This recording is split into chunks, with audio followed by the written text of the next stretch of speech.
안녕하세요. 유리 엄마입니다. 저번 영상에서 지연성 알러지 검사와 자폐아이의 식단에 대한 이야기를 간략하게 했었는데요. 이번에는 조금 더 자세히 자폐아이의 식단, 영양치료 방법에 대해 이야기해보고자 합니다. 자폐 스펙트럼은 의학과 보험에서 선천적 질환으로 분류되어 있어요.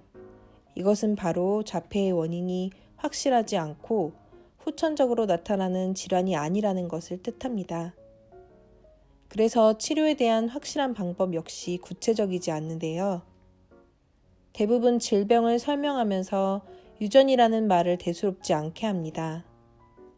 또한 원인이 불분명한 질환들은 원인이 확실하지 않기 때문에 치료 역시 광범위할 수밖에 없습니다.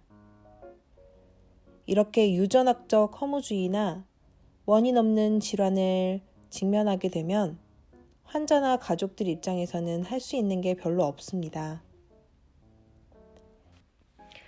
지금의 상황으로서는 자폐 치료는 다양한 심리치료, 발달치료, 약물치료만을 권하는 실정입니다. 많은 의사들이 약 복용을 권유하고 그 외에 다양한 치료에 대한 접근을 하지만 정작 먹고 마시는 것에 대한 것은 중요하게 생각하고 있지 않은 상황인데요. 대상자가 무엇을 먹는지, 어떤 식습관을 갖고 있는지에 대한 질문 역시 많지 않고요. 왜냐하면 자폐 스펙트럼은 오랫동안 정신장애로 여겨져 왔기 때문입니다. 얼핏 보면 자폐아들은 정신질환을 앓는 것처럼 보이지만 자세히 그 속을 들여다보면 면역계 이상과 소화기관 장애 등 신체 기능이 제대로 이루어지지 않아 생기는 신체적인 병이 더 큰 문제임을 알 필요가 있다고 생각해요. 유리 역시 자폐 스펙트럼 진단을 받은 후로 단 한 번도 식습관에 대한 이야기를 듣지는 못했습니다. 그러니까 음식에 대해 아이에게 도움이 되는 식사 방법에 대한 이야기를 들어본 적은 없어요. 이처럼 대부분의 병원에서는 자폐증에 별다른 치료법이 없다고 가르칩니다. 그렇지만 해외에서의 상황은 또 다른데요. 자폐아의 위장관 문제가 해결되거나 신체 기능이 정상화될 경우 자폐증이 치유된다는 사례가 늘어나고 있기 때문입니다. 음식이 굉장한 영향을 미치고 치료의 큰 핵심이 된다는 점을 강조하고 또한 치료도 시행하고 있는 편입니다.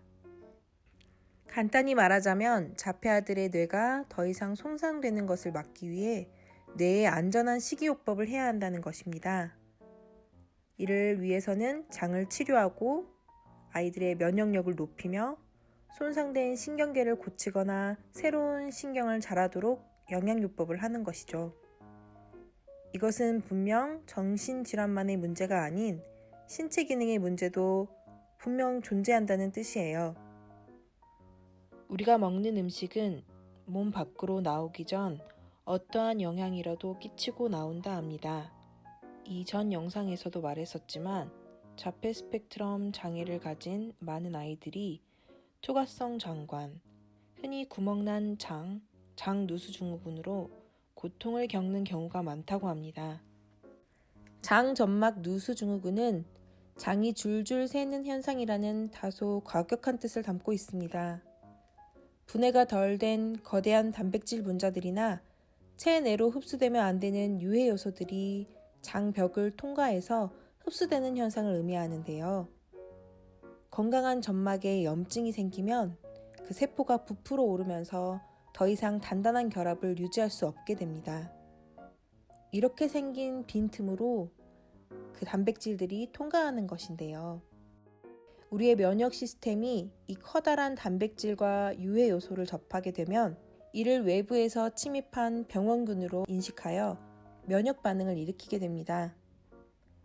그런 면역 반응이 계속해서 일어나면 알레르기나 아토피, 여드름, 관절염, 천식, 동맥경화, 심장질환, 당뇨 등의 자가면역 질환과 염증성 질환을 유발한다고 합니다.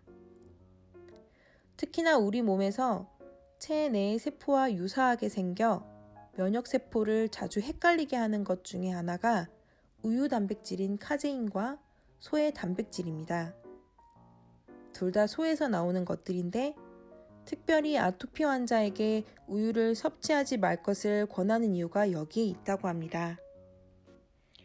특히 글루텐으로 인해 나타나는 과민 반응 역시 장, 점막, 누수 증후군을 일으키며 가장 큰 문제는 비타민 B의 합성을 방해해서 비싼 영양제나 좋은 음식들을 골라 먹어도 헛수고를 만든다는 것인데요.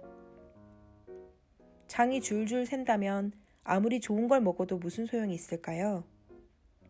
영양소는 흡수하지 못하고 염증만 일으키는 장을 가지고는 어떤 치료든 제대로 된 치료를 기대할 수는 없지 않을까요?